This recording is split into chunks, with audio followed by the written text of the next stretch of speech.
Anong ganap sa mundo ng showbiz? Noong nakaraang linggo, naging viral sa social media ang isang insidente kung saan isang babaeng tagahanga ang biglaang umakyat sa entablado habang nagpe-perform ang OPM singer na si Maki ng kanyang hit song na Dilaw. Sa video na kumalat online, makikitang lumapit ang babae kay Maki upang humiling ng selfie na ikinagulat at ikinailang ng mga awit. Narinig pa siyang nagsabing, "Baba ka ate," habang humihingi ng tulong sa kanyang gitarista upang may baba ang babae sa entablado. Maraming netizens ang nagpahayag ng pagkabahala sa kakulangan ng agarang aksyon mula sa security personnel sa nasabing event. Dahil tila si Maki pa mismo ang nag-escort sa babae pababa ng entablado na ikinabahala ng marami.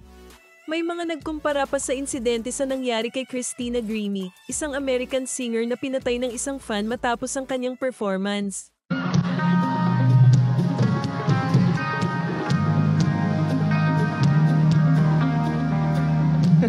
Baba ka ate! Kuya! Sige na nga. Baba ka na. Baba ka na. Di ka naman maluy eh. Ngayong nandyan ka lang.